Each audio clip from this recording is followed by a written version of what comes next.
वतन के जानसार हैं, वतन के काम आएंगे, हम इस ज़मीं को एक रोज़ आसमां बनाएंगे। वतन के बेटे अपने फ़र्ज़ को अदा करते हुए शहीद हो गए। पाक फ़ौज के शोबा ताल्लुकात आबा ISPR का कहना है कि गुज़श्ता रोज़ लापता होने वाले हेलीकॉप्टर का मलबा अब मिल चुका है। Corps commander 12 corps lieutenant general Sarfaraz Ali, DG coast guard major general Amjad Hanif, शहीद commander engineer 12 corps brigadier Mohammad Khalid, शहीद पायलट मेजर सईद, शहीद मुआवन पायलट मेजर मोहम्मद तलहा मनान, शहीद क्रू चीफ नाइक मुदस्सिर फयाज शोहदा में शामिल हैं। ISPR के सोशल मीडिया अकाउंट पर जारी बयान में गुज़श्ता रोज़ लापता होने वाले हेलीकॉप्टर का मलबा मिलने की अब तस्दीक हो चुकी है। बलूचिस्तान का ज़िला लसबेला हालिया तूफ़ानी बारिशों और सैलाबी रैलों से बुरी तरह मुतासिर हुआ है। मुख्तलिफ इलाकों में सैलाबी पानी खड़ा होने की वजह से हज़ारों अफराद फंसे हुए हैं, जहाँ इंतज़ामिया, पाकिस्तानी फ़ौज FC और पाकिस्तान नेवी के एहलकार इमदादी सरगर्मियों में हिस्सा ले रहे हैं। पीर को लेफ्टिनेंट जनरल सरफराज अली खुद वहां इमदादी सरगर्मियों का जायजा लेने के लिए पहुंचे थे ताकि उनमें तेजी लाई जा सके, ताकि बर वक्त जो है काम हो सके। उनके साथ हेलीकॉप्टर में सवार दीगर अफराद में DG coast guard major general Amjad Hanif Satti की गुज़श्ता हफ्ते आर्मी के प्रमोशन बोर्ड के दौरान मेजर जनरल के रैंक में तरक्की भी हुई थी। इसी हवाले से बात करेंगे। हमारे साथ मौजूद है सीनियर एनालिस्ट हामिद मशरकी साहब। हामिद साहब, बहुत शुक्रिया, आपने टाइम निकाला हमारे प्रोग्राम के लिए। हामिद साहब, ज़माना अमन हो या फिर ज़माना जंग हो, मुसीबत में घिरी अवाम हो या मुसीबत से बाहर अवाम हो, पाक फ़ौज हमेशा फ्रंट लाइन पर नज़र आती है जब भी हमारे मुल्क को किसी चैलेंजिंग सूरत हाल या किसी नागहानी सूरत हाल का सामना करना पड़ता है। ये जो पूरा इंसिडेंट हुआ है बहुत ही अफसोसनाक है। पूरी कौम इस वक्त गम से निढाल है, बहुत बड़ा नुकसान हुआ है, क्या कहेंगे आप?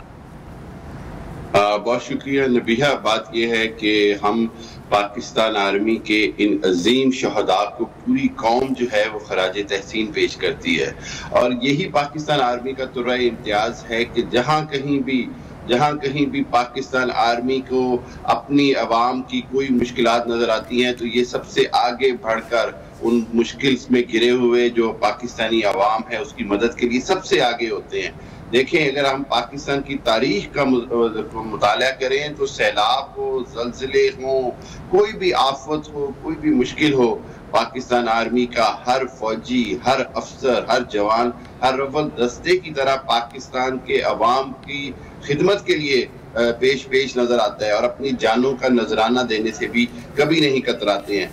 मैं ये जनरल सरफराज अली की जितनी भी वीडियोस देख रहा था नबीहा, आप यकीन करें कि मैं नॉर्मली इतना इमोशनल नहीं होता, लेकिन मैं हैरान था। इतना प्रोफेशनल सोल्जर, इतनी बड़ा कैरियर और इतना कुछ, और जब आप देखें तो इतनी अवाम की जो खिदमत के लिए, अपने लोगों को बचाने के लिए ज़लज़ले से, सैलाब से और हर तरह के आफात से आगे रहे। चाहे ये ब्रिगेडियर के ओहदे पे थे, उससे पहले ये मेजर जनरल थे, फिर ये सदर्न कमांड कोयटा में आए। मैं इनको देख रहा था, मैं कहा यार, एक पाकिस्तान आर्मी दुनिया की वाहिद आर्मी है जिसका हर चौथा अफसर शहीद होने वालों में शामिल होता है, वरना पूरी दुनिया में ये होता है कि हवलदार या नाइक रैंक के ऑफिसर होते हैं, उनकी शहादतें ज्यादा होती हैं, जबकि अफसर रैंक के लोग तो किसी भी मामले में अगले महाज पर नहीं जाते, चाहे वो जंग हो या कोई रिलीफ ऑपरेशन हो या कुछ भी हो। पाकिस्तान आर्मी में हमने देखा कि अफसर जो हैं, major general, brigadiers, majors, colonel और लेफ्टिनेंट जनरल तक, इतने बड़े कोर कमांडर लेवल के ऑफिसर्स खुद पाकिस्तान की आवाम की खिदमत के लिए पेश होते हैं। और मैं और आप और हम सब 22 करोड़ आवाम अगर सुकून की नींद सोते हैं तो वो इन अजीम कुर्बानियों की वजह से। बिल्कुल, आपने बजा फरमाया, दुरुस्त कहा। लेफ्टिनेंट जनरल सरफराज की जहाँ पर आपने बात की, इसमें कोई शक नहीं है कि वो एक बहुत ही प्रोफेशनल ऑफिसर थे और उनकी अपनी बहादुरी की वजह से इसलिए उनको तमगा बसालत भी वो मिल चुका था। और डेफिनेटली पाक फ़ौज के साथ साथ हमारी पूरी कौम को उन पर फ़ख्र है। साथ ही साथ DG coast guard major general Amjad Hanif की शहादत भी मैं समझती हूँ कि अजीम शहादत है। हाल ही में वो प्रमोट हुए, अफसरान में शामिल रहे और फ़ख्र, मैं समझती हूँ पाकिस्तान का फ़ख्र है हमारे ये जो ऑफिसर्स हैं, ये जितने भी शहादत नसीब करते हैं हमारे ऑफिसर्स। तभी जो आपने बात बोली कि हम तभी तो सुकून की नींद सो पाते हैं, क्योंकि हमें पता है कि हमारे मुल्क की जो भाग दौड़ है वो ऐसे नौजवानों के हाथ में है।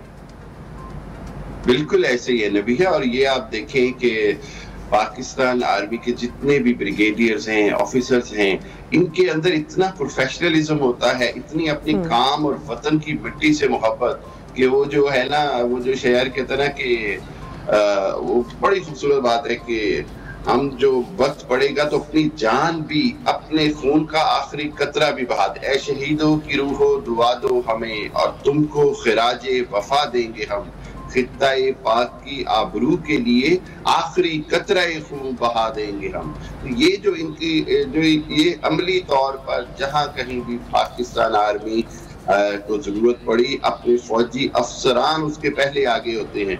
और आपको बताऊं, ये खूबी जो है ना, ये दुनिया में किसी फौज में नहीं है। ये मैं बिला इम्तियाज कह रहा हूँ, दुनिया की किसी फौज में ये खूबी नहीं है। चाहे पाकिस्तान की एयरफोर्स ले लें, चाहे पाकिस्तान की नेवी ले लें, चाहे पाकिस्तान की अफवाज ले लें, कि जहाँ की भी पाकिस्तान के अवाम को कोई मुश्किल होती है, बिल्कुल पाकिस्तान के अवाम को, हमारे मुल्क को जहां जहां मुश्किलात का सामना करना पड़ा, जब कोई नागहानी सूरत हाल है, जब हमारा मुल्क कभी भी मुश्किल में फंसा, तो हमारे पाक फौज के जितने भी अफसरान हैं वो हमेशा सबसे आगे रहे, फ्रंट लाइन पर मौजूद रहे और हमें हमेशा मुश्किल वक्त से उन्होंने बचाया है। तो हम आज पूरी कौम, हम उनको ट्रिब्यूट पेश करते हैं, सलाम पेश करते हैं। हमारी पाक फौज के जितने भी शोहदा हैं उनको सलाम और उनकी माओं को सलाम। प्रोग्राम में बहरहाल जनाब अभी इस वक्त हम आगे बढ़ेंगे और बात करेंगे कुछ पाकिस्तान की मुआशी सूरत हाल के हवाले से। जो मुल्क की मुआशी सूरत हाल है वो इस वक्त हमारे मुल्क की ठीक नहीं है और ये बात सबको मालूम है। मैं ज़ाती तौर पर समझती हूँ कि जो हमारी नेशनल पॉलिसी का ना होना इसकी एक बड़ी वजूहात में से अहम वजह है। अगर हुकूमत की बात की जाए तो हमारी हुकूमत दुश्मनी बुनियाद पर जो वजूद पर जो इस वक्त अड़ी हुई हैं और अपनी मर्जी की मुआशी पॉलिसी लादी जा रही है, जिसकी वजह से मुआशी पॉलिसी में तसलसल नहीं रह पाता है। इस वक्त खुदा न खास्ता मुल्क के दिवालिया होने की मुसलसल बातें की जाती हैं मुख्तलिफ लोगों की जानिब से, मुख्तलिफ प्रोमिनेंट शख्सियात की जानिब से। अब यहाँ पर अहम सवाल ये है कि क्यों कोई मुल्क दिवालिया होता है और कब होता है, और क्या पाकिस्तान अभी उस सिचुएशन या उस सतह पर पहुँच चुका है, वहाँ पर मौजूद है जहाँ पर लेबनान और श्रीलंका मौजूद है। पाकिस्तान तहरीक इंसाफ के चेयरमैन अवामी सतह पर यह बात बारहा कह चुके हैं कि पाकिस्तान चौथा मुल्क है जो कि दिवालिया होने के करीब पर है। किसी मुल्क के दिवालिया होने के बारे में माहिरीने मईशत जो है वो क्या राय रखते हैं, वो क्या कहते हैं, आज हम जरा उनसे भी जानेंगे और उनसे भी बात करेंगे। और हमारे साथ मौजूद है इस वक्त बात करने के लिए डॉक्टर शाहिद हसन सिद्दीकी साहब जो कि एक्सपर्ट हैं। डॉक्टर शाहिद हसन सिद्दीकी साहब, बहुत शुक्रिया आपने वक्त निकाला। मैं आपसे पूछना ये चाह रही हूँ कि कोई भी मुल्क जब दिवालिया होने की नेज पर खड़ा होता है तो कौन सी उसकी अलामात होती हैं या क्या उसके सर्कमस्टांसेस क्या होते हैं, किन मुश्किलात में वो घिरा होता है। मैं ये सवाल आपसे इसलिए कर रही हूँ क्योंकि बार बार हमारे मुल्क की जो प्रोमिनेंट शख्सियात हैं वो ये बात कहती हैं कि पाकिस्तान किसी भी वक्त बैंक्रप्सी या दिवालिया हो सकता है। मैं चाहूँगी आप इस पूरे मामले पर, मुद्दे पर रोशनी ज़रूर डालिएगा क्योंकि ये अवेयरनेस के लिए बड़ा इंपॉर्टेंट है। बिस्मिल्लाहिर्रहमानिर्रहीम। पाक फौज के शोहदा को मैं भी सलाम पेश करता हूँ। आपने बड़ा खूबसूरत अंदाज में उनको सलाम पेश किया है। जो सवाल आपने किया है तो पहले मैं आपसे अर्ज़ कर दूँ कि पिछले 4 महीने से पाकिस्तान में फैशन बन गया है कि वो ये कहते हैं जी पाकिस्तान डिफ़ॉल्ट करने वाला है। और मैं आपके प्रोग्राम में भी और उसके अलावा 1 दर्जन दफ़ा मैंने कहा है कि पाकिस्तान डिफ़ॉल्ट नहीं करेगा और अल्हम्दुलिल्लाह आपने देख लिया कि डिफ़ॉल्ट नहीं किया और IMF के साथ भी हमारे मामला तय हो गए। डिफ़ॉल्ट तो उस वक्त होता है जब आप अपने कर्जे अदा ना कर सकें या वाजबात और आप उसके एक्सटेंशन के लिए भी कोई मामला उन लोगों से जिनसे आपने कर्जे लिए हैं ना कर सकें, तब डिफ़ॉल्ट होता है। तो हमारी तो ऐसी कोई सिचुएशन नहीं थी। मगर जो चीज़ अहम है हमारी कौम को समझना होगा और जो लोग अपने सियासी मुफादात के लिए रियासत को के खिलाफ बातें करते हैं वो काबिल नफ़रत है। हुकूमतों को गालियाँ दें, मुझे फ़र्क नहीं पड़ता, रियासत पाकिस्तान को आप ये अल्फाज इस्तेमाल नहीं करें क्योंकि टेक्निकली कोई मुल्क कभी डिफ़ॉल्ट नहीं करता। डिफ़ॉल्ट इदारे करते हैं, डिफ़ॉल्ट जो है फ़र्द करता है, डिफ़ॉल्ट कंपनीज करती हैं और वो डिफ़ॉल्ट कोर्ट के ज़रिए, वो बैंकरप्सी जो है वो कोर्ट के ज़रिए होती है, मुल्क के अंदर होती है, अफराद कर सकते हैं। कोई दुनिया में कानून मौजूद नहीं है कि किसी मुल्क को डिक्लेयर बैंकरप्ट करके और उसके असासों पर कब्जा कर लिया जाए। तो बैंकरप्सी की बात करना अहमकाना है, जो भी ये बात करते हैं, कोई बैंकरप्ट नहीं होता। लेकिन पाकिस्तान की अगर मैं आपको कुछ चंद हकाइक बताऊं तो पहली बात तो ये है कि 1988 में जब हमने जौहरी धमाके किए तो हमारे मुश्किलात थी, हमें हमारे ऊपर सैंक्शंस थी। हुकूमत ने कई अरब डॉलर के जो फॉरेन करेंसी अकाउंट से उनको ये कहा कि जनाब हम इसको आपको रुपीज़ में पेमेंट करेंगे, और उससे उनको फ़ायदा हुआ। मैं उस वक्त बाहर से आया हुआ था, मुझे भी फ़ायदा हुआ जब आपने कहा, क्योंकि रुपीज़ में बहुत ज़्यादा पुरकशिश दी, नंबर एक। दूसरी बात यह कि हमारे मुल्क से लूट के जायज़ तरीके से नाजायज़ तरीके से 175 बिलियन डॉलर्स बाहर जा चुके हैं, जो पाकिस्तानी शहरी हैं उनके अकाउंट में असासों में जमा हैं। नंबर दो। नंबर तीन, ये मैं आपको बड़ी अहम बताऊं कि अब से कोई 20 बरस पहले अमेरिका के जो सफ़ीर थे पाकिस्तान में, उन्होंने ये कहा कि पाकिस्तान से लूट के 100 अरब डॉलर बाहर गए हैं, और अगर ये पैसे वापस आ जाएं तो पाकिस्तान की मईशत ठीक हो जाएगी और IMF से हमेशा के लिए निजात हासिल कर लेगा। लेकिन हम तो उस पैसे को लाने में दिलचस्पी नहीं लेते। डॉक्टर शाहिद साहब, हम मजीद मकरूज नहीं हो गए, जैसे कि डॉलर की उड़ान इतनी ज़्यादा ऊपर गई है गुज़श्ता चंद महीनों में, तो मसला तो इस वक्त भी बैरूनी अदायगियों का है। जो अंदरूनी अदायगियाँ हैं वो तो मजीद करेंसी छाप कर भी हो सकती हैं, मगर डॉलर के साथ तो ऐसा कुछ नहीं हो सकता। तो मसला तो वहीं पर मौजूद है कि डॉलर इतना ऊपर गया जिसकी वजह से ये सारा क्राइसिस की एक सिचुएशन इस वक्त बनती हुई नज़र आ रही है।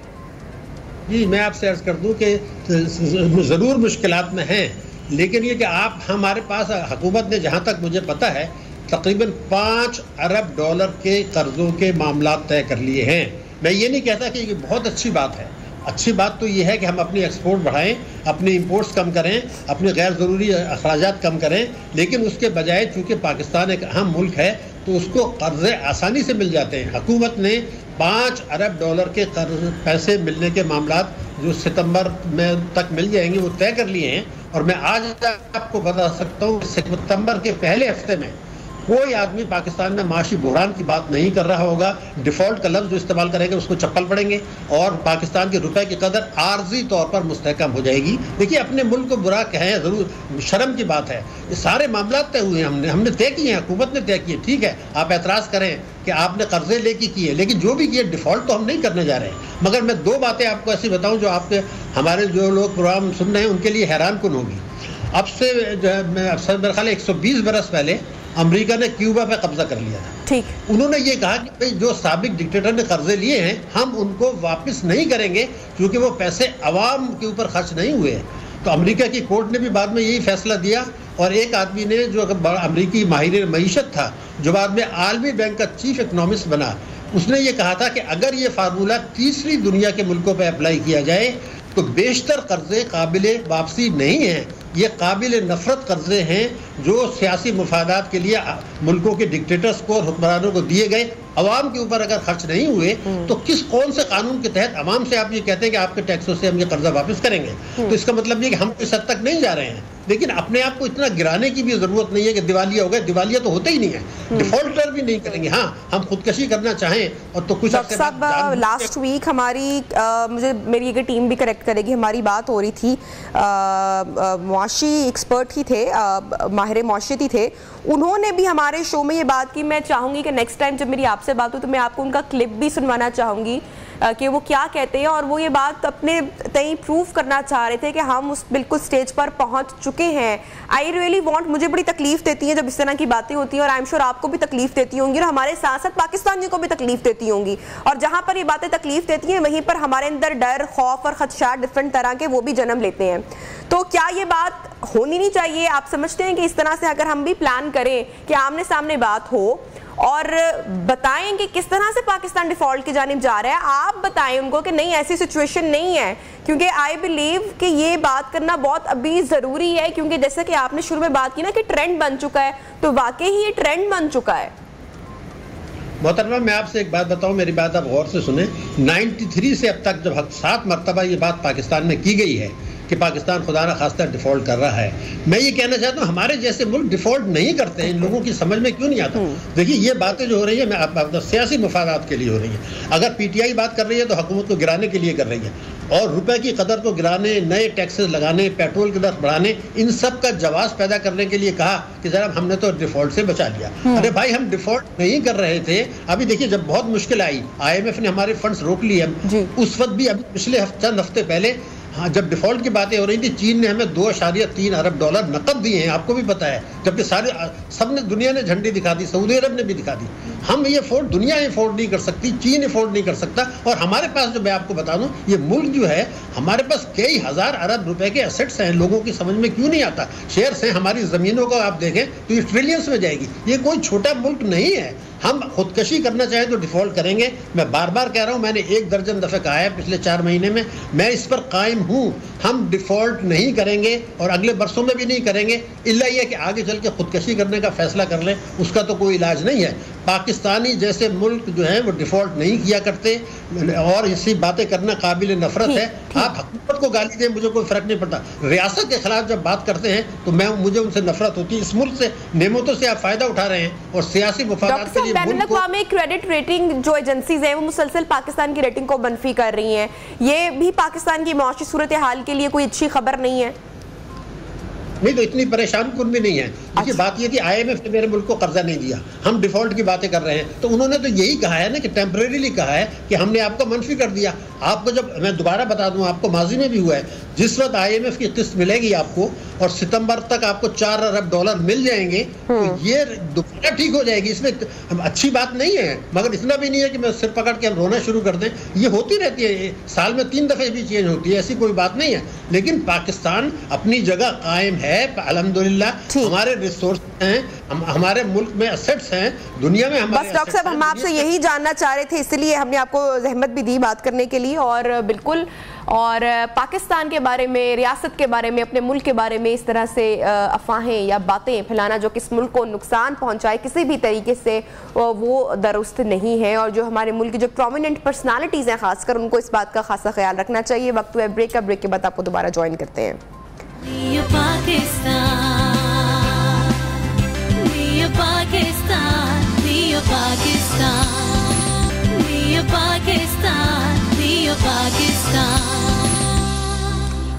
Welcome back. प्रोग्राम में आपको एक मरतबा फिर से खुश आमदीद कहते हैं। 8 साल के तवील अरसे तक पाकिस्तान तहरीक इंसाफ के खिलाफ फौरन या ममनुआ फंडिंग का मामला इलेक्शन कमीशन और इस्लामाबाद हाई कोर्ट में ज़ेर समाअत रहा। और पाकिस्तान तहरीक इंसाफ की तरफ से कभी इलेक्शन कमीशन के दायरा समाअत के इख्तियार को चैलेंज किया गया और कभी इलेक्शन कमीशन के किसी हुक्म के खिलाफ इस्लामाबाद हाई कोर्ट से पहले हुक्म इम्तनाई हासिल किया गया और फिर अदालत की तरफ से ये हुक्म इम्तनाई खारिज भी किया गया। इलेक्शन कमीशन ऑफ पाकिस्तान ने PTI ममनुआ फंडिंग केस का फैसला सुनाते हुए कहा है कि PTI ने ममनुआ फंड्स लिए हैं।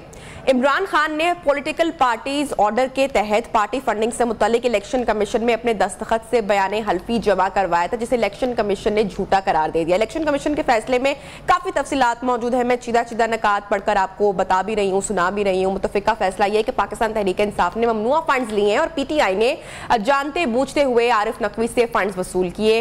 फंड रेजिंग में 34 गैर मुल्की डोनेशन ली गई। अमरीका, ऑस्ट्रेलिया, मुत्तहिदा अरब अमारात से अतियात लिए गए। तहरीक इंसाफ ने अमरीकी कारोबारी शख्सियात से भी फंड्स लिए। PTI की लगभग 1 अरब रुपए की फंडिंग के जराए मालूम नहीं हो पाए। PTI चेयरमैन इमरान खान ने फौरन जमा करवाया, जो कि गलत था। पार्टी अकाउंट से मुतल्लिक दिया गया बयान हल्फी झूठा है। PTI ने 34 इनफरादी 351 गैर मुल्की कारोबारी इदारों बशमूल कंपनी से फंड्स लिए। इसी के ऊपर बात करेंगे। हमारे साथ 2 मेहमान मौजूद होंगे, अकबर एस बाबर साहब और इस वक्त हमारे साथ मौजूद हैं शोएब शाहीन साहब। शोएब साहब, बहुत शुक्रिया आपने हमारे प्रोग्राम में वक्त निकाला। मैं आपसे आप जानना चाह रही हूं कि इलेक्शन कमीशन की तरफ से जो फैसला आना था वो फैसला अब सबके सामने है। आगे अब ये केस कैसे चलेगा, इसको आप कैसे देखते हैं? वफाकी हुकूमत इस केस को आगे लेकर चलेगी? देखिए, पहली बात तो जो आपने फरमाया ना कि बयान हल्फी दिया गया और वो झूठा साबित हुआ, ये फैक्चुअल एस्पेक्ट नहीं है। अच्छा, 2 बातें बड़ी ज़रूरी होती हैं। फैक्ट ये हैं, असल हकीकत ये है कि जो पॉलिटिकल पार्टीज आर्डर 2002 है या अब इलेक्शन एक्ट 2017 है, उसके मुताबिक चार्टर्ड अकाउंटेंट ने ऑडिट करना होता है तमाम स्टेटमेंट्स ऑफ अकाउंट्स का, और वो जो स्टेटमेंट ऑफ अकाउंट्स है वो सबमिट होती है with the certificate by the political parties head या कोई भी रिप्रेजेंटेटिव पार्टी का। तो लिहाजा वो एक सर्टिफाई होता है to the statements of the chartered accountant or of the auditors, that is not the affidavit या बयान हल्फी, वो नहीं होता। और दो चीजें बड़ी वाज़ेह हैं, एक होता है पर्सनल बंदे का डिक्लेरेशन, जो मसलन मेरी प्रॉपर्टी है, मैं being member of the parliament या मैं कैंडिडेट हूं, तो मैंने जो पेपर अपने जमा कराए हैं, डिक्लेरेशन जमा कराई है, वो मेरी प्रॉपर्टी मेरे नॉलेज में है और मैंने हर हाल में उसको डिस्क्लोज करनी है, मेरे ऊपर लाजिम और वाजिब है। दूसरा है पॉलिटिकल पार्टीज का, क्योंकि एक पॉलिटिकल पार्टी का जो हेड होता है वो उस तमाम अफेयर्स को पूरे पाकिस्तान नहीं, पाकिस्तान से बाहर भी हर शहर के अकाउंट्स का उसके नॉलेज में नहीं होता, इसलिए उसके लिए कंडीशन है कि आप उसका ऑडिट कराएंगे थ्रू चार्टर्ड अकाउंटेंट, और वो चार्टर्ड अकाउंटेंट की वो जो स्टेटमेंट जमा होगी हर साल, वो के खर्चा आप पैसे कहाँ से आए, कैसे आए और उसका अखराजात कहाँ हुए, तो वो जो स्टेटमेंट है उसको फाइनली सर्टिफाइड करेगा या पॉलिटिकल पार्टी हेड या any representative of the political party, वो जो nominated by the political head. तो वो फॉर दैट पर्पस ये सर्टिफिकेट और वो एफिडेविट वो दोनों अलग अलग चीजें हैं, इनको कंबाइन या बराबर नहीं किया जा सकता। तो इसलिए मैं समझता हूँ कि ये जो फैसला आया है एक लिहाज से ये उस सर्टिफिकेट की हद तक ये है कि जी वो गलत हुआ, जो वो स्टेटमेंट जमा हुई थी वो स्टेटमेंट दुरुस्त नहीं थी बकौल इलेक्शन कमीशन के, जिस पे उन्होंने शो कॉज नोटिस दे दिया। लेकिन एक चीज जो हनीफ अब्बासी केस PLD 2018 में रिपोर्ट हुआ था, उसमें सुप्रीम कोर्ट ने इनको डायरेक्शन दी थी इलेक्शन कमीशन को, आप सब पॉलिटिकल पार्टीज का अकाउंट्स वेरीफाई करें, चेक करें और उस पर रिपोर्ट करें। तो वो इनको ज्वाइंटली करना चाहिए था, यानी साइड बाय साइड करना चाहिए था, साथ करना चाहिए था, तो बजाय इस बात के कि उन्होंने सिर्फ एक पॉलिटिकल पार्टी के अकाउंट्स का, तो जो भी मामला था गलत है, सही है, वो जवाब देंगे PTI वाले, उनका राइट है, लीगल राइट है कि वो आकर के उसको सेटिस्फाई करें तो कुछ वो कह रहे हैं। फिर इसमें एक और बड़ी दिलचस्प बात यह है कि आप देखेंगे जो मेजर पोर्शन आया है इनके अकाउंट में, जिसको उन्होंने कहा है कि ये प्रोहिबिटेड फंड में आया है, उसमें PTI ने अपनी कंपनी बना ली PTI की, यानी वो जो PTI के वर्कर हैं जो ड्यूअल नेशनल हैं, मसलन कनाडा में, अमेरिका में, UK में, उन्होंने वहाँ अपनी PTI के, क्योंकि वहाँ पॉलिटिकल पार्टी तो रजिस्टर हो नहीं सकती थी, तो PTI कंपनी के नाम से उन्होंने रजिस्टर करा ली। अब वो PTI की तरफ से उन्होंने अपने फंड्स इकट्ठे किए और वो करके तो उन्होंने भेज दिए इनको। जो मेजर पोर्शन है सारे ममनुआ फंडिंग केस का, PTI USA, PTI Canada, PTI UK, उन्होंने यहाँ पैसे भेज दिए, क्योंकि लॉ ये कहता है पाकिस्तान का कानून कि आप किसी प्राइवेट कंपनी से, बेशक वो डोमेस्टिक हो या नेशनल हो, इंटरनेशनल हो, आप उनसे भी पैसे नहीं लेंगे। तो फॉर दैट पर्पस इसमें एक इर्रेगुलरिटी जरूर है, लेकिन वो इर्रेगुलरिटी जो है वो करप्शन नहीं है। जो कल से हम शोर सुन रहे हैं कि इमरान खान बड़ा झूठा साबित हो गया, चोर डाकू डिक्लेयर हो गया और इस तरह के अल्काबात कहे गए, तो दैट इज इम्प्रॉपर, ये मुनासिब नहीं है ये अल्फाज कहना, और ना ही इस फैसले से ऐसी कोई बात आया होती है। मैक्सिमम जो है इलेक्शन कमीशन को इसमें अख्तियार है कि अगर ममनुआ फंडिंग साबित होती है तो वो उसको जब्त करने का अख्तियार रखता है, वो भी after finalisation of the court cases, if अगर कोई पार्टी उसको एग्रीव होती है, उसको चैलेंज करती है। तो उसके अलावा शोएब साहब, इस केस को आगे वफाकी हुकूमत लेकर चलेगी या इस केस को किस तरीके से और कौन परसू करेगा अब आगे? देखें, अगर तो ये साबित होती है, 3 कंडीशंस है उसके लिए। वो आजकल का जो इलेक्शन लॉ है वो है इलेक्शन एक्ट 2017, उसका सेक्शन है 212। उस सेक्शन 212 में 3 कंडीशंस है। फॉरेन एडेड जो है वो पॉलिटिकल पार्टी हो, नंबर 2 जिसने sovereignty and integrity of Pakistan को कंप्रोमाइज कर दिया हो, नंबर 3 किसी टेररिज्म में मुलव्वस हो। ये 3 कंडीशंस या इनमें से कोई कंडीशंस विद स्पेसिफिक, यानी फॉर्मेशन ही फॉरेन एड कंपनी के जरिए हुई हो, तो वो उसके लिए डिसोल्यूशन ऑफ दी पार्टी के लिए डिक्लेरेशन दे सकती है फेडरल गवर्नमेंट, और फिर उसको भेज सकती है reference to the supreme court of Pakistan. फिर फाइनल हतमी फैसला सुप्रीम कोर्ट ऑफ पाकिस्तान ने करना है। ये एक अख्तियार है फेडरल गवर्नमेंट का, बट आई डोंट थिंक कि इस पे कोई भी फेडरल गवर्नमेंट ये करेगी या जाएगी, क्योंकि इसके अपने अकाउंट्स भी यहाँ मेंशन है और मौजूद हैं। पहली बात तो यह है कि ये इल्जाम जो है, ये जो 3 इंग्रेडिएंट्स है, ये इस केस से साबित नहीं होता। दूसरी बात यह है कि ये आपको याद होगा बेनजीर भुट्टो मरहुमा ने और बिलावल भुट्टो साहब ने खुद ये कहा कि नवाज शरीफ साहब ने उसामा बिन लादेन से $10 मिलियन लिए थे और बेनज़ीर की 88 वाली गवर्नमेंट को हटाने की थ्रू नो कॉन्फिडेंस मोशन कोशिश की थी।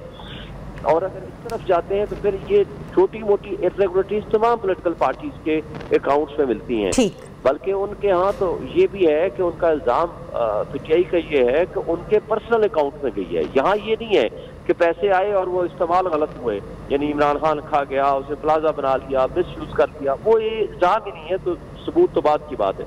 तो मेरा ख्याल है कि कोई भी ये पॉलिटिकल पार्टीज के अकाउंट्स उस तरह के कानून के ऐन मुताबिक किसी के भी नहीं है। लेकिन बात यह है कि बहरहाल इस फैसले से एक बात साबित हो जाएगी कि फ्यूचर में हर पॉलिटिकल पार्टी अपने इन अकाउंट्स को भी ठीक तरीके से रखने की कोशिश करेगी, जिसका इन द लॉन्ग रन फायदा होगा।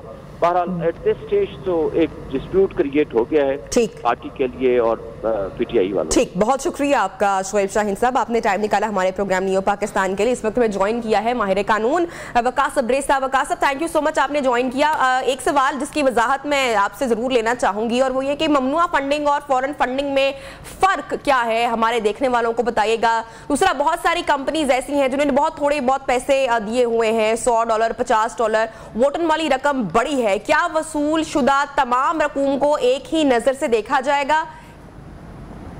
भैया, सबसे पहले तो मैं कहना चाहूंगा कि थी हबर गरम के गालिब के उड़ेंगे पुरजे, देखने हम भी गए मगर तमाशा ना हुआ। ये एक ऐसा फैसला था कि जिससे पहले ये स्पेकुलेशन, ये अजम्पशन के आसरा ये जमगोइयां की जा रही थी कि इस फैसले के बाद पीटीआई का सर धर और दस्तार कुछ भी इनके पास नहीं रहेगी। लेकिन जो आपने स्पेसिफिकली पहले फर्क पूछा, मैं वो बता दूं कि जो आर्टिकल 6 है पॉलिटिकल पार्टी ऑर्डर 2002 का, जिसके तहत फैसला दे दिया गया that deals with the prohibited funding, जो कि ममनुआ फंडिंग के जिम्मे में आती है। वो ये कहती है कि अगर कोई भी पाकिस्तान में पॉलिटिकल पार्टी जो ऑपरेटिंग है, जो फंक्शनिंग है, वो किसी फर्म से, किसी भी फॉरेन कंपनी से या गवर्नमेंट से एड नहीं ले सकती, फंड नहीं ले सकती, अगर लेती है तो वो ममनुआ फंडिंग के जिम्मे में आ जाती है। चूंकि टाइम कम है वकास साहब, मैं आपकी बात बिल्कुल क्लियरली समझ चुकी हूँ, आई एम श्योर देखने वाले भी। कानून में ममनुआ फंडिंग की सजा क्या है? जो ममनुआ फंडिंग की सजा है आर्टिकल 6 के अंदर 2002 का जो कानून है, उसमें सिर्फ ये है कि वो आपके तमाम फंड, तमाम फंडिंग जो है वो कंफिस्केट कर ली जाएगी, जब्त कर दी जाएगी। इसके अलावा जो सेशन साहब ने शोएब शाहीन साहब के साथ जिक्र किया, आइन का आर्टिकल 17 अगर सामने रखें तो हमारी फेडरल हुकूमत के पास ये इस्तेकाक है, डिस्क्रिशनरी पावर्स मौजूद है कि उस पार्टी को बैन कर सकती हैं और बैन करके 15 दिन में reference supreme court of Pakistan के सामने भेज सकती हैं कि इस पार्टी को बैन कर दिया जाए या कालादम करार दे दिया जाए, इसको डिजॉल्व कर दिया जाए। लेकिन फिर भी एक चीज साबित करनी है, जो तमाम चीज़ों का या गुफ्तगू का मैग्ना कार्टा या करस है, वो ये कि आपने ये चीज़ साबित करनी है, ये तमाम की तमाम फंडिंग पाकिस्तान की सवरेनिटी, पाकिस्तान की इंटीग्रिटी और पाकिस्तान की एक्सिस्टेंस के खिलाफ यूटिलाइज की जा रही थी।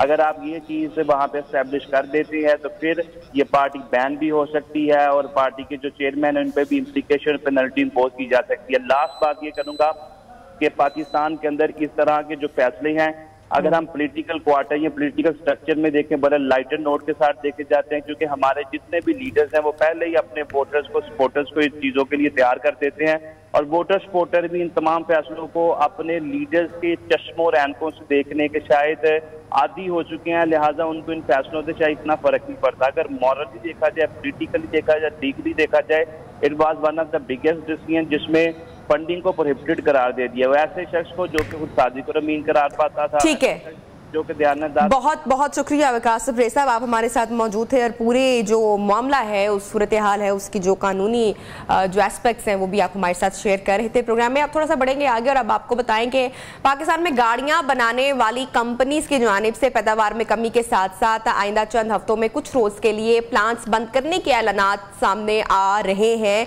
चंद कंपनियों की जानिब से नई गाड़ियों की बुकिंग भी बंद कर दी गई है, जबकि पहले से बुक की गई गाड़ियों की सार्फिन को डिलीवरी में भी अब काफी मुश्किलात का सामना करना पड़ा है। पाकिस्तान में गाड़ियों और मोटरसाइकिल्स की कीमतें होशरुबा इन कीमतों में इजाफा हो चुका है। इसी बारे में जानेंगे, बात करेंगे। हमारे साथ मौजूद है सुनील साहब और बहुत शुक्रिया आपने वक्त निकाला जनाब। गाड़ियों की कीमतों में ये जो इतना इजाफा हो चुका है, अब तो गाड़ी खरीदना अभी आसान नहीं रहा।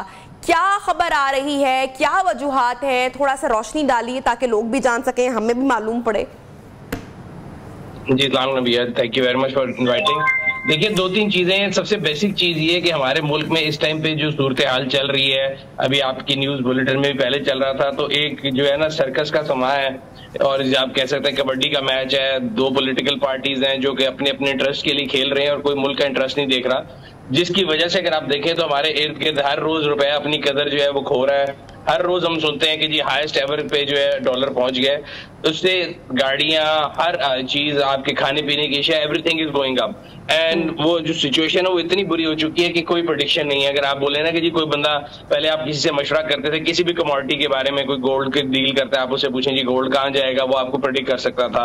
इस तरह आप गाड़ियों से आप मेरे से पूछे तो मैं कर सकता था, बट आजकल जो सिचुएशन है, nobody can predict anything because anything can happen any day, और prices are going off the roof. पिछले तकरीबन एक महीने के अंदर अगर आप तमाम गाड़ियों की प्राइसेस देख लें, वो 50% इंक्रीज है उन तमाम गाड़ियों के अंदर।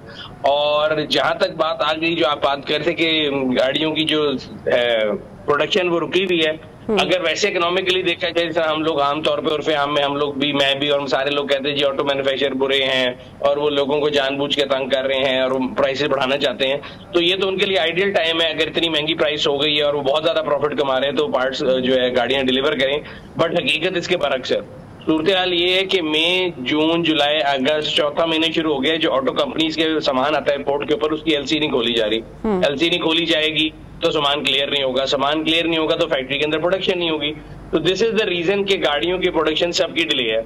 और अगर आप देखें तो मतलब ये इसको लोग समझते हैं कि शायद कि वो एज अ धमकी यूज कर रहे हैं, टैक्टिक यूज कर रहे हैं, पर ये टैक्टिक नहीं है। ये एक रियलिटी है कि टोयोटा आपके 15 नॉन परफॉर्मिंग डेज पे जा चुका है, होंडा 10 से 12 नॉन परफॉर्मिंग डेज महीने में कर रहा है, इस तरह सुजुकी और तमाम इदारे। बिकॉज अगर आपको प्रोडक्शन का सामान ही नहीं है तो आपने प्रोडक्शन चला के क्या करना है।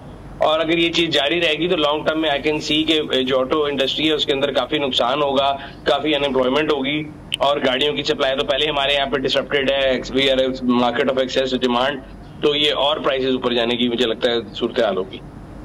सुनील साहब, अब ये जो सारा कुछ अभी हुआ है, कीमतें हर इंसान की, मतलब कि नॉर्मली जो मुल्की हालात में है और जो कीमतों में इतना इजाफा हुआ है, ये आने वाले टाइम में how do you see that, कुछ बेहतरी होगी या वक्ती आपको लग रहा है कि ये सब कुछ है, मुस्तकबिल में कम होगा, या फिर मजीद ये हमारी रेंज से, लोगों की रेंज से बाहर होंगी? देखिए, एक नई गाड़ी आम आदमी की रेंज से तो हमेशा से बाहर है, तो वो तो मैं नहीं कहूंगा कि उसकी रेंज में आ जाएगी। लेकिन ये जो भी एकदम बहुत मैसिव इंक्रीज आया है, ये इस वजह से आया है कि रुपी जो है वो डिवैल्यूएशन उसकी बहुत ज्यादा अनएक्सपेक्टेड है, और उसमें मुझे लगता है कि बहुत ज्यादा रीजन स्पेकुलेटिव है। ये लोग जो कि खाली चक्कर में ले लेते हैं, हमारी जो कौम है ना उसके अंदर हुबुल वतनी सिर्फ फेसबुक के नारों तक है, रियलिटी में नहीं है। जिस दिन डॉलर ऊपर जा रहा होता है ना, मैं भी, आप भी, हर बंदा में जितने पैसे ना वो डॉलर लेके रख रहा होता है और खुश हो रहा होता है कि जी 1 रुपया ऊपर चला गया, 2 रुपया, और ऊपर से एक्टिंग कर रहा होता है कि नहीं जी बड़ा मुल्क का नुकसान हो रहा है। सो एज ए नेशन हमें हुबुल वतनी दिखानी पड़ेगी।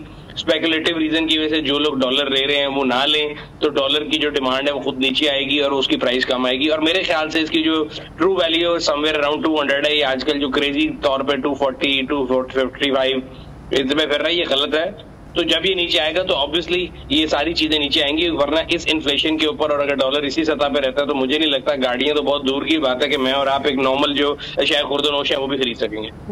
अच्छा, ये वजारत सनअत और पैदावार ने भी गाड़ियों पर आने वाली लागत के स्ट्रक्चर की तफसीलात मांगी थी, उसके बाद कुछ हुआ था क्योंकि उसके बाद सियासी बेयकीनी की फिजा इतनी ज्यादा पैदा हो गई थी। ये जो आप सुनती है ना, मैं हमेशा कहता हूँ कि किसी ने नोटिस ले लिया, ये सिर्फ जो है ना अंग्रेजी का मकूल है कि brush the dust under the carpet, वो कर रहे होते हैं, इससे कुछ हासिल नहीं होगा। कोई दुनिया में किसी कारोबार से उसकी लागत नहीं मांग सकता। It's a luxury item, it's not a necessity. वो कोई दवाइयां नहीं बेच रहे, वो लाइफ सेविंग ड्रग नहीं बेच रहे। आप उनसे उनकी कॉस्ट मांगेंगे, वो कॉस्ट लोड करके बता देंगे, उससे क्या होगा। पॉइंट ये है कि जहाँ पे अगर आपके सर में दर्द है, आप सर दर्द की गोली खाएंगे ना, पेट दर्द की गोली तो नहीं खाएंगे। अब अगर इस टाइम जो सूरत हाल है उसमें ऑटो मैन्युफैक्चरर इस वजह से रुका हुआ है कि उसको सामान नहीं दिया जा रहा, सामान इस वजह से रुका जा रहा है कि स्टेट बैंक एलसी नहीं खोल रहा। इस टाइम आप बुला के उनकी कॉस्टिंग के ऊपर चीखे मरवा लें, आप उनकी एम्प्लॉयमेंट पे कर लें, इट्स यूजलेस। तो मतलब पॉइंट ये कि जहाँ पे इशू है उसको हल किया जाए तो बेहतर होगा, बजाय कि इधर उधर की चीजें। कभी होता है जी पब्लिक अकाउंट कमेटी ने बुला लिया, कभी किसी ने बुला लिया, उससे कुछ हासिल नहीं होगा। सही। अच्छा, ये गाड़ियों की जो कीमतों में इजाफा इतना ज्यादा हुआ है, जो मैसिव इंक्रीज हम इसकी बात करें, पाकिस्तान की कार इंडस्ट्री को किस तरीके से आप देखते हैं आने वाले वक्त में, इसको कितना ये मुतासिर हो रही है? देखिए बहुत ज्यादा मुतासिर हो रही है। सबसे इंपॉर्टेंट चीज होती है कोई भी इकोनॉमिक पॉलिसी आप जब लेके आते हैं तो वो कंसिस्टेंट होनी चाहिए। पाकिस्तान की ऑटोमोटिव इंडस्ट्री गवर्न करती है पाकिस्तान ऑटो पॉलिसी के तहत, जो कि 2016 में पहली आई थी और 21 में इमरान खान साहब की गवर्नमेंट में दूसरी कॉम्प्रिहेंसिव ऑटो पॉलिसी आई थी। But right after the policy पिछले साल जून में वो पॉलिसी आई कि जी इलेक्ट्रिक गाड़ियां आएंगी, ये होगा वो होगा, गाड़ी फाइनेंसिंग बहुत ईजी हो जाएगी, आप 10 लाख डाउन पेमेंट देंगे गाड़ी मिलेगी। 3 महीने बाद स्टेट बैंक को याद आया कि गाड़ियां पूर्तई शशियां हैं और हमारे पास तो पैसे नहीं ये चीज करने के लिए, तो उन्होंने आरडी रेगुलेटरी ड्यूटी जो थी वो लगाई। उसके बाद उन्होंने कहा कि जी जो फाइनेंसिंग है वो भी 10 लाख से नहीं होगी और टोटल वैल्यू ऑफ फाइनेंसिंग जो 30 लाख से ऊपर नहीं होगी। फिर इस साल जब ये नई गवर्नमेंट आई इन्होंने बोला कि जी हमें तो डॉलर्स की बहुत कमी है, तो इन्होंने गाड़ियों की इंपोर्ट पे टोटल बैन लगा दिया। उसके पार्ट्स के ऊपर भी परेशानी है और तीसरा मैंने आपको बताया कि गाड़ियों के जो पार्ट्स आ रहे हैं बनाने के लिए गाड़ियां उनमें भी इश्यूज है। तो जब इस तरह की सिचुएशन होगी तो ऑटो इंडस्ट्री क्या कोई भी इंडस्ट्री में बाहर से इन्वेस्टमेंट नहीं आएगी, बिकॉज आप लोग अपने जब आप बाहर से किसी इन्वेस्टमेंट को सीख कर रहे होते हैं तो आपको अगले को शो करना होता है कि हम आपको जब लेकर आएंगे जो वादे आपसे करेंगे वो पूरे करेंगे। बट ओवर द ईयर्स हमने ये शो किया है कि हम किसी भी इंडस्ट्री को जब पाकिस्तान लेके आना होता है हम उनको सब्ज बाग दिखाते हैं और 3 महीने 4 महीने डाउन द रोड हम जाके उनको छोड़ दे देंगे अब आपने जो करना है। So this is very bad for industry and I think if anybody जो एक डिसीजन मेकिंग एंटिटी है या वो देख रहे हैं। सुनील साहब इसका हल क्या है फिर, आप आगे से क्या देख रहे हैं? क्योंकि जो भी मुल्की हालात चल रहे हैं अगर हम किसी भी इंडस्ट्री को देखें तो वो डाउनफॉल का शिकार हो रही है, तो ऐसे तो हमारे मुल्क को भी बड़ा नुकसान होगा। तो हर चीज के जहाँ पे नुकसान या हम खुमियाजा भुगत रहे होते हैं वहाँ पे कोई ना कोई सोल्यूशंस भी साथ दिखाई दे रहे होते हैं। I think as a nation मैं फिर भी बात करूंगा, वी हैव टू डिसाइड के हु कम्स फर्स्ट। पाकिस्तान पहले आता है कि हमारी पॉलिटिकल एफिलिएशन पहले आती है। आजकल तो मैं देखता हूँ हमारी नेशन ऐसे डिवाइड हुई है कि जिस तरह मतलब पाकिस्तान बनने से पहले मुसलमान और हिंदू आपस में लड़ रहे थे और एक दो कौमी नजरिए की तरह डिवाइड हुई थी, पूरी कौम डिवाइड हुई थी। आप किसी को उठा के देख लें, किसी गैदरिंग में देख लें, everybody is talking about politics के मैंने इसको वोट दिया, उसने ये कर दिया, इसने ये कर दिया। Nobody is thinking about Pakistan. We have to think कि अगर पाकिस्तान है तो हम सब हैं, अगर पाकिस्तान है तो ये तमाम पार्टी हैं। सो उसको हमें सोचना पड़ेगा और वो इदारे जो कि बेसिकली जिनका काम है जैसे स्टेट बैंक हो गया या डिफरेंट पॉलिसी मेकर्स होंगे उनको अपना काम करना चाहिए बजाय इसके कि वो भी लोगों के साथ पैनिक करना शुरू कर दें। ठीक है, थैंक यू सो मच, आप हमारे साथ मौजूद थे और आप हमें बताए थे पाकिस्तान जो ऑटो इंडस्ट्री है, गाड़ियां बनाने वाली जो कंपनी है, उनमें ऑब्वियसली ये जो पैदावार में कमी के साथ साथ जो आइंदा चंद हफ्तों के लिए जो प्लांट्स बंद करने की जो ये ऐलानात सामने आ रहे हैं, ये आने वाले टाइम में किस तरीके से हमारी इंडस्ट्री को इफेक्ट करेंगे। और ये सोचने की बात है और जो मुल्क की स्टेबिलिटी है वो अगर हो पाती है इस टाइम तो हमारी बहुत सारे जो मसाइल हैं स्पेशली जो इंडस्ट्री रिलेटेड है वो भी ऑटोमेटिकली अपने सोल्यूशन की जानिब बढ़ेंगे। प्रोग्राम में वक्त हुआ ब्रेक का, हेडलाइन ब्रेक के बाद आपको प्रोग्राम में दोबारा ज्वाइन करेंगे, साथ रहिए।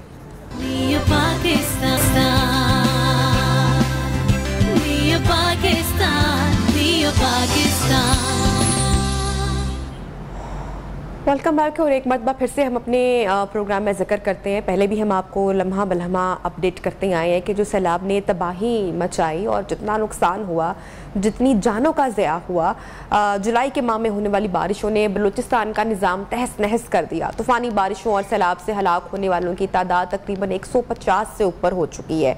चागी और मस्तोंग में 3 और डेरा बुक्टी में मजीद एक शख्स जाम बहक हुआ है। सूबे में अगर मूसलाधार बारिशों की बात की जाए तो तकरीबन 13,500 मकानात मुतासिर हुए हैं। बिजली के 140 खंबे गिर चुके हैं। तूफानी बारिशों से कला सैफुल्ला और लसबेला में सबसे ज़्यादा तबाही हुई है, जहाँ बारिशों का गुज़श्ता 30 सालों का रिकॉर्ड टूट चुका है। वज़ीर आज़म मियाँ शहबाज शरीफ बलूचिस्तान के दौरे पर पहुंचे थे, तमाम सूरत हाल का जायजा लिया था। मुतासरीन को कैंप्स में खाना फराहम ना किए जाने पर इजहार बरहमी भी कर चुके। वाक़े पर मुतल्लिका अफसरान को मुअत्तल कर दिया गया था। वज़ीर आज़म ने मुतासरीन को फौरी तौर पर मुआवजा अदा करने का हुक्म भी जारी किया। वज़ीर आज़म ने सैलाब मुतासरीन को फौरी तौर पर मुआवजा अदा करने के हुक्म के साथ साथ ये भी कहा कि जाम बहक अफराद के लवाहिकीन को 20 लाख रुपए दिए जाएंगे और सैलाब मुतासरीन के कैंप्स में आज से सुबह रात का खाना भी फराहम किया जाएगा। इसी हवाले से बात करेंगे, हमारे साथ जो मेहमान मौजूद हैं, additional deputy commissioner Munir Ahmad Durrani साहब प्रोग्राम में हमारे साथ होंगे। लेकिन अभी हम बात करते हैं अब्दुल बासित अचकजई चमन से, हमारे रिपोर्टर हैं, उनसे पूरी सूरत हाल जान लेते हैं। अब्दुल बासित, बहुत शुक्रिया, बताइएगा इस वक्त जो मुतासरा इलाके हैं वहाँ पर सूरत हाल किस तरह से है? जी बिल्कुल नदिया, चमन में हालिया मानसून की तूफानी बारिशों ने तबाही मचा दी। शहर के मुजाफात में जो नदी नाले में तूफ़ानी आई है, मुतादिद घरों में ये पानी दाखिल हो गए हैं, जिसमें हालिया तूफ़ानी बारिशों से एक सर्वे के मुताबिक 300 के करीब घरों को जो है वो शदीद नुकसान पहुँचा है। हुकूमत की जानिब से इन मुतासरीन के लिए खेमा बस्ती का कोई इंतज़ाम अभी तक नहीं किया गया है। मुतासरीन खुले आसमान तले ज़िंदगी गुजारने पर मजबूर है। अभी भी दर्जनों ऐसे मुतासरीन हैं जो रिश्तेदारों के घरों में रह रहे हैं, वो इंतहाई मुश्किल में है और लोग अपने मदद आप के तहत वो बहाली के काम में मसरूफ़ है। और चमन शहर के मुदाफ़ में इस वक्त 4 बच्चे जो है वो जांबाक हो गए हैं, जबकि 3 बच्चे जो है वो ज़ख्मी हुए हैं। PDMA और सूबाई हुकूमत की जानिब से ये दावा किया जा रहा है कि इन मुतासरीन के लिए इमदादी सामान जो है वो फराहम की गई है, लेकिन ग्राउंड रियलिटी कुछ और दिखाई दे रहा है। इन मुतासरीन से मेरी बात हुई है, उनका कहना है कि हुकूमत की जानिब से जो इमदादी जो सामान है फराहम की गई है वो बहुत कम और न होने के बराबर है। मुतासरीन का ये भी कहना था कि जहाँ राशन की ज़रूरत हो तो हमें टेंट दिया जाता है, जहाँ टेंट की ज़रूरत हो तो हमें राशन दिया जाता है। और साथ ही किला अब्दुल्ला ज़िला की जो तहसील दोबंदी है, दूर अफ्तादा पहाड़ी इलाका तोबा अचगज़ई में हालिया मानसून की तूफ़ानी बारिशों से 7 डैम टूट गए हैं, जिसकी वजह से कड़ी फसलों, सेब की फलदार दरख्त बागात, हज़ारों की तादाद में सोलर पैनल और सैकड़ों माल मवेशी सैलाबी रेलों में बह गए हैं, जिससे वहाँ के जो मकामी लोगों को करोड़ों रुपए के नुकसान हुए हैं। उन्होंने हुकूमती बलूचिस्तान से मुतालबा किया है कि तोबा अचगज़ई के डेमो में नाकिस मटीरियल इस्तेमाल करने वालों के खिलाफ कार्रवाई करें और सैलाबी सूरत हाल के पूरी बाद ज़िले इंतज़ामिया इमदादी कार्रवाइयों में ताहाल मसरूफ़ है। इन मुतासरीन के लिए ज़िले इंतज़ामिया की जानिब से खुर्दनी अशिया की इमदादी सामान फराहम कर चुकी है, लेकिन वो बहुत कम है और न होने के बराबर है। इन मुतासरीन का कहना है कि हुकूमत को चाहिए कि हमें राशन नहीं, माली मदद की अशद ज़रूरत है ताकि हम अपने घरों को दोबारा तामीर कर सकें। जी अच्छा, मुझे बताइएगा, वज़ीर-ए-आज़म मियां शहबाज शरीफ ने भी जायज़ा लिया, दौरा किया, चमन के दौरे पर आए, उनकी जो दौरे की तफसीलात है वो हमारे देखने वालों के साथ शेयर की। उनके आने के बाद कोई मैकेनिज्म यहाँ पर बेहतर हुआ या नहीं? इस तरह है जैसे वज़ीर आज़म ने एक रोज़ा दौरा किला सिफला और चमन का एक रोज़ा दौरा किया है, जिसमें जो तोबा अचगज़ई है, किला अब्दुल्ला है, इसमें फिक्री जायज़ा लिया है जो नुकसान हुए हैं। और साथ ही यहाँ पे जो FC हेडक्वार्टर है वहाँ पे एक तकरीब मुनक़िद की गई है, जिसमें यहाँ पे जो मुतासरीन थे, चंद मुतासरीन बुलाए गए हैं FC हेडक्वार्टर में, जो आप जो कबायली अमायदीन थे उन्होंने। ठीक है अब्दुल बासित, आप हमारे साथ मौजूद रहिए। मुनीर अहमद दुरानी साहब, एडिशनल डिप्टी कमिश्नर साहब ने हमें ज्वाइन किया है। मुनीर साहब, थैंक यू सो मच, आपने ज्वाइन किया। जानना मैं ये चाह रही हूँ कि वज़ीर-ए-आज़म मियां शहबाज शरीफ ने भी सैलाब से मुतासरा इलाकों का दौरा किया है और उन्होंने रिलीफ के कामों से मुतल्लिक वो मुतमईन दिखाई नहीं दिए, खासतौर पर खुराक फराहम ना होने की शिकायत वगैरह आम थी। अभी यहाँ पर सिचुएशन, सूरत हाल किस तरीके से है? जी बिस्मिल्लाहिर्रहमानिर्रहीम, थैंक यू सो मच। इस तरह है कि चमन हमारे बेसिकली मैं पहले बताऊं मॉनसून रेंज में ये फॉल नहीं करता, कोई अनप्रेडिक्टेबल हमारे पास वेदर फोरकास्ट थी, लेकिन ग्लोबल वार्मिंग कह लीजिए या मौसमियाती जो तब्दीलियां हैं उनकी वजह से यहाँ पे भी बारिश हुई। मुकम्मल 6 जुलाई को 1.5 घंटे की बारिश हुई है टोटल, लेकिन चमन की टीरेन में थोड़ा बताऊं आपको, अनइवन है, बहुत ही बम्पी टीरेन है। आप कोजक टॉप से जब नीचे जाती है जमीन तो उस जो लोअर एब है वहाँ पे कच्ची आबादी बहुत ज्यादा है, तो अगर 1 घंटे की भी बारिश होती है वो ओवरफ्लो करती है और वो कच्ची आबादियां जो हैं वहाँ पे हिट होती है। इसमें कोई शक नहीं है, जिस तरह आपके नुमाइंदे ने भी बताया नुकसानात हुए हैं। हमने सर्वे की है मुकम्मल, 276 घर हमारे पास हैं जिनको पार्शली हमने डैमेज डिक्लेयर किया है, मुकम्मल घर कोई भी तबाह नहीं हुआ है। 276 घरों में 150 घर इस तरह है जिनको ज्यादा नुकसान हुआ है। प्राइम मिनिस्टर साहब जब आए थे तो प्राइम मिनिस्टर साहब ने एक ऐलान किया कि ज्वाइंट एक सर्वे टीम बनेगी NDMA की और हमारी डिस्ट्रिक्ट एडमिनिस्ट्रेशन की, तो आर्मी भी उसमें इन्वॉल्व होगी और जल्द से जल्द कंपनसेशन भी उनको मिलेगी। पार्शली डैमेज घरों को 2 लाख रुपए का ऐलान उन्होंने किया है और मुकम्मल जो डैमेज घर हैं उनको 5 लाख रुपए का।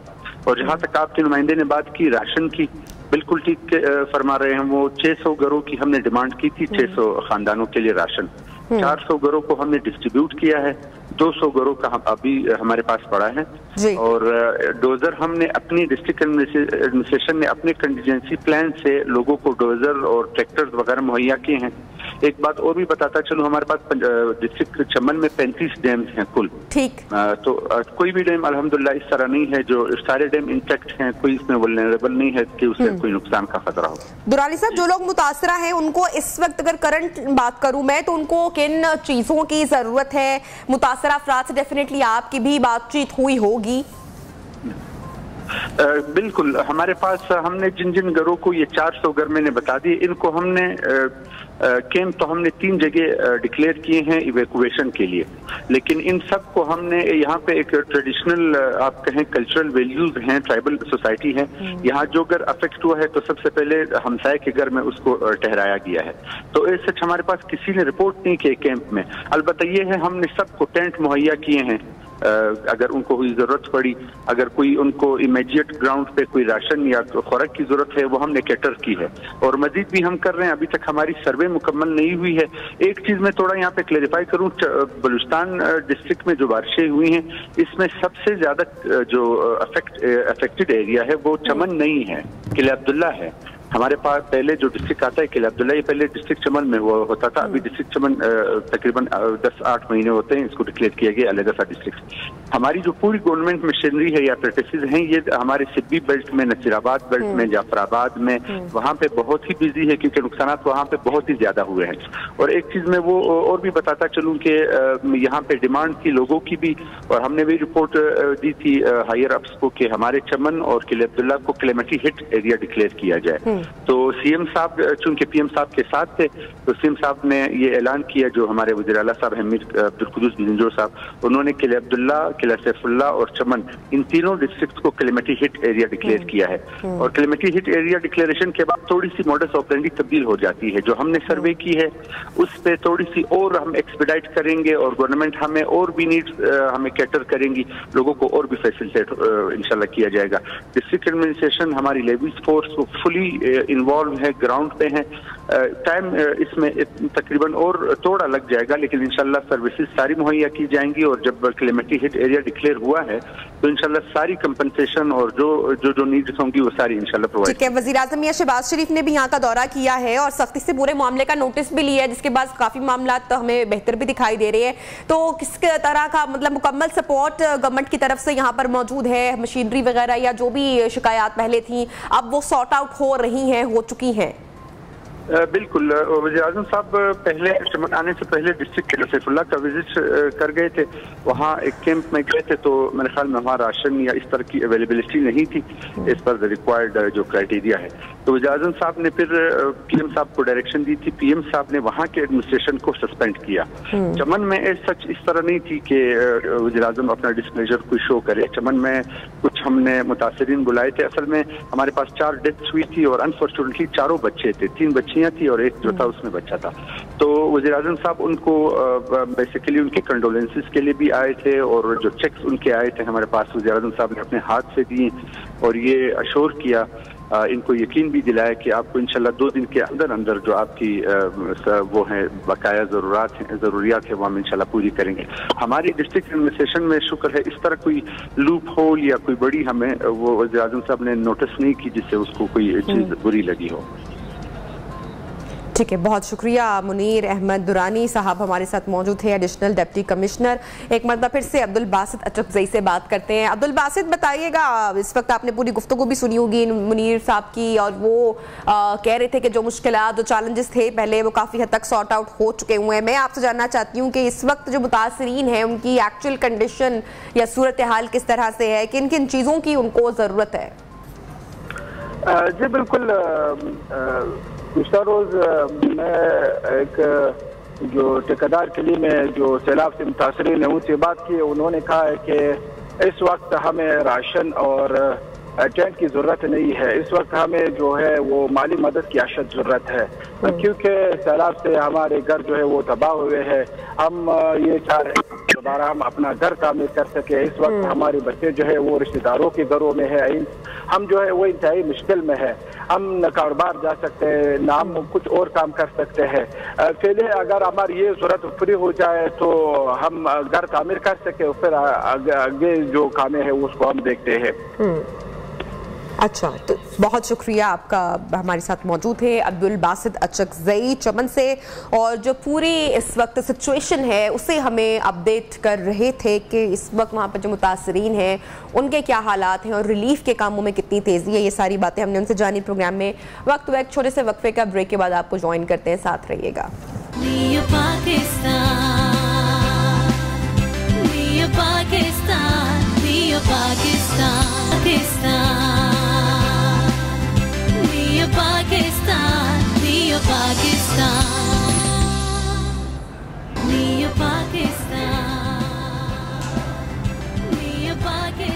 Welcome back. न्यू पाकिस्तान में आपको खुश आमदीद कहती हैं। तो जनाब, चिक पाकिस्तान, चिक का वर्ड फ्रेंच ज़बान से लिया गया है और इसके मानी है फैशन, खूबसूरती और मुनफरिद। चिक पाकिस्तान अपने सार्फिन को एक फैशनेबल, बहुत आला मयार और पुरकशिश और प्रीमियर क्वालिटी फराहम करता है। चिक पाकिस्तान एक इंटरनेशनल यानी बैनुल अक़वामी ब्रांड है। हम आपसे सवाल भी करेंगे और इसका जवाब आपको चिक पाकिस्तान के फेसबुक पेज पर आप दे सकते हैं सही जवाब, और फेसबुक पेज चिक पाकिस्तान ऑफिशियल है। चिक पाकिस्तान एक ऑब्वियसली इंटरनेशनल ब्रांड है और ये जर्मन फुटबॉल लीग को स्पॉन्सर करता है। इस फुटबॉल लीग के नाम आपने बताने हैं, ऑप्शंस मैं आपको दूंगी आज के सवाल के हवाले से, और ये ऑप्शंस जनाब आपके सामने है। नंबर 1 BVB09 क्लब, और सेकंड ऑप्शन है बोर्सिया डॉर्टमंड, और लास्ट थर्ड ऑप्शन है बायरन म्यूनिख जर्मनी। सो सही जवाब के लिए आपको चिक की ऑफिशियल वेबसाइट पर जाना है, फेसबुक पेज पर जाना है और वहां पर आपने सही जवाब देना है। सो जनाब, चिक स्मार्ट होम अप्लायंस ब्रांड है, बुनियादी तौर पर फ्रेंच ज़बान का लफ्ज़ है, ये तो हम आपको बता ही चुके हैं। और इससे पहले जो हमने आपसे सवाल पूछा था उसका सही जवाब मैं आपको बता देती हूँ, उसका सही जवाब है फैशन। सो जनाब, ये तो हुई चिक की बात और प्रोग्राम में बढ़ेंगे अब हम आगे, और एक बड़ी ही बाहिम्मत खातून से मैं अब आपकी मुलाकात करवाने जा रही हूँ। कहते हैं ना, ज़िंदगी में कुछ आप करने की जब ठान लो, आपका हौसला बुलंद हो, तो आप कुछ भी मुश्किल से मुश्किल काम आप कर लेते हो और रास्ते फिर आपके लिए बन जाते हैं। तो ये एक ऐसी ही खातून है जो ज़िंदगी की मुश्किलात को बड़ी बहादुरी से लड़ रही हैं, और ये वो खातून है जो बच्चों को अपनी गाड़ी में पिक एंड ड्रॉप की सर्विस फराहम करती हैं, मेहनत करती हैं, मेहनत से अपनी रोजी रोटी कमाती हैं। और ये बड़ी बात होती है कि आप अपनी मेहनत से कमाएं, किसी के मोहताज ना हो, किसी से मांगना ना पड़े, और जब आप ये ठान लें तो फिर ऊपर वाले की भी मदद आपको हो जाती है। तो जनाब, हम आपकी मुलाकात करवा रहे हैं महानूर से। Mahnoor, thank you so much for joining us in new Pakistan. कैसी हैं आप? अल्हम्दुलिल्लाह, मैं ठीक ठाक हूँ। आप कैसी हैं? मैं बिल्कुल ठीक ठाक हूँ। महानूर, आपको खुद कफील होना है, अपना काम खुद करना है, किसी की मोहताजी नहीं करनी है, ये कब आपने डिसाइड किया, कब आपने सोचा? लाइफ की स्ट्रगल्स, लाइफ के चैलेंजेस आपके क्या हैं?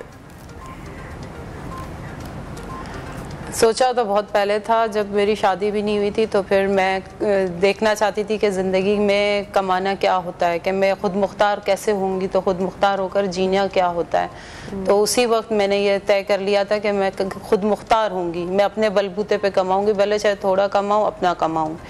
लेकिन फिर शादी कर दी गई मेरी। फिर शादी के बाद वो जो मेरी सोच थी वो मेरी हकीकत में बदल गई, तो मुझे खुद मुख्तार होना पड़ा और मुझे कमाना पड़ा अपने लिए, अपने बच्चों के लिए। कितने महानूर, आपके बच्चे कितने हैं? मेरे माशाल्लाह 3 बच्चे। 3 बच्चे हैं, पूरा घर भी है, उसकी भी जिम्मेदारी यहाँ पर है, घर का भी आप काम करती हैं, बाहर की भी आप पिक एंड ड्रॉप की सर्विस करती हैं। तो आई एम श्योर कि सब कुछ बहुत डिफिकल्ट होगा, बहुत चैलेंजिंग होगा आपके लिए सब कुछ मैनेज करना, but you are still going on, आप फिर भी कर रही हैं। हाँ, मुश्किल तो है लेकिन नामुमकिन नहीं है। हर चीज मुश्किल होती है। कैसे इंस्पिरेशन आपको कैसे मिली? हमारे यहाँ जब खवातीन बाहर निकलने के लिए ठानती हैं, बाहर जाकर काम करने का सोचती हैं, तो हमारी सोसाइटी ऐसी है कि आज भी उन पर तनकीद करती है। I am a working mom और मुझे भी पता है कि बहुत सारी मुश्किल चीज़ें होती हैं। आई एम श्योर आपके लिए भी होती होंगी और हर वर्किंग मदर के लिए होती होंगी, सिंगल पेरेंट के लिए स्पेशली होती होंगी। तो किस तरह से आप सोसाइटी की, माशरे की उन चीज़ों को, उन सवालात को या वो जो स्ट्रेसेस हमारी सोसाइटी से मिलते हैं, आप कैसे उसको डील करती हो? डील नहीं, बस जो लोग तनकीद करते हैं, जो बातें करते हैं, उनकी बातों से मेरे ख्याल से मुझे ताकत ज्यादा आ जाती है। क्या अगर ये बातें कर रहे हैं तो अब तो करके दिखाना है। हाँ, वह तनकीद यही है, गालियाँ भी देते हैं, किसी ने बुरा भला भी बोला है, किसी ने इल्ज़ाम भी लगाया, बट मैंने कभी ध्यान नहीं दिया है। मैंने उनका उलट किया है कि अगर ये बोलेंगे तो मैं हिम्मत हार के बैठ जाऊंगी, तो फिर मैं कुछ नहीं कर सकूंगी। मैं तो क्या, मेरे जैसे पता नहीं कितनी महानूर हैं जो घर घर में हैं, जो गलियों में, वो भी कुछ नहीं कर सकेंगी। मैं उनके लिए कुछ करना चाहती हूँ, अपने लिए नहीं। जा रही, मुझे बड़ा दुख होता है, मुझे बड़ी तकलीफ होती है जब मैं किसी भी ऐसी खातून को देखती हूँ जो मेहनत कर रही है, जो किसी से मांग नहीं रही और अपना काम कर रही है। क्यों लोग तनकीद करते हैं, क्यों गालम गलोच कर रहे हैं, किस बात का प्रॉब्लम है, किस बात का मसला है, क्यों चैन से जीने नहीं देते? ये क्या मसला क्या है हमारे यहाँ? ये सिर्फ हमारे यहाँ मर्दों का रवैया है या खवातीन का भी ये रवैया है? नहीं, ज्यादातर मर्दों का है, खवातीन भी है लेकिन खवातीन कम है, ज्यादातर मर्दों का है। मर्द ज्यादातर टकराते हैं, यानी कि शायद मर्दों की ईगो को हर्ट होता है कि ये क्यों निकली है बाहर, अगर चाहे मैं उसके घर की हूँ। मेरे ही अपने इलाके में, मैं जहाँ से भी गुजरती हूँ, कराची शहर में, मैं आउट ऑफ सिटी भी ड्राइविंग की है, कोई लोग हैरत से देखते हैं तो कोई लोग अप्रिशिएट करते हैं, इशारों में अप्रिशिएट करते हैं, आवाज दे के ऐसे करते हैं कि अच्छा कर रही हो, और कोई गाड़ी से पास से गुजर के कोई गंदा लफ्ज बोल देते हैं। ये होता रहता है और अब इन चीजों की आदत हो गई है।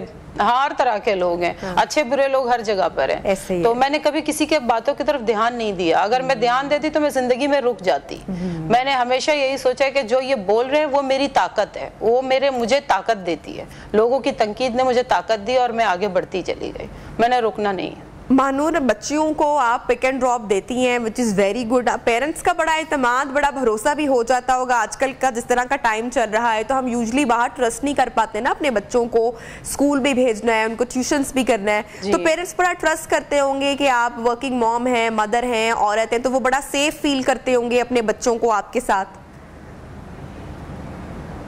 बहुत ज़्यादा चाहे वो, अगर ऐसी बुकिंग भी मुझे मिलती हैं जो मुझे कराची से बाहर ले जानी पड़ती हैं, तो वो भी फैमिली वाले यानी कि बहुत मुतमईन होती हैं कि हमारी लड़कियां इनके साथ जा रही हैं, हम बिल्कुल मुतमईन हैं। बहुत उनको यानी कि ये लगता है कि बस हम, एक ड्राइवर भी लेडीज़ है, हमारी बच्चियाँ भी हैं, लड़कियाँ हैं, तो ठीक है, बिल्कुल बेफिक्र हो जाए। तो आगे के क्या इरादे रखती हैं महानूर? आपने माशाल्लाह इतनी मेहनत से आपने अपना घर भी खड़ा किया है, बनाया है, तो आगे क्या करेंगी आप, क्या प्लान्स हैं? आगे तो मेरा प्लान है सिंगल वुमेन के लिए काम करना। मेरा इरादा है कि मैं करती रही, आप खुद भी एक इंस्पिरेशन है और आप कोई काम करेंगी तो आई एम श्योर बहुत सारी जो खवातीन हैं आपके आसपास वो भी आपसे इंस्पायर होंगी, वो भी अपने पैरों पर खड़ी होंगी, वो भी अपने लिए कुछ कर गुजरेंगी। थैंक यू सो मच, आपने हमें ज्वाइन किया प्रोग्राम में, और प्रोग्राम का जनाब वक्त अब हो रहा है खत्म। इंशाल्लाह होगी आपसे कल मुलाकात, तब तक अपना रखिए बहुत सारा ख्याल। अल्लाह हाफिज।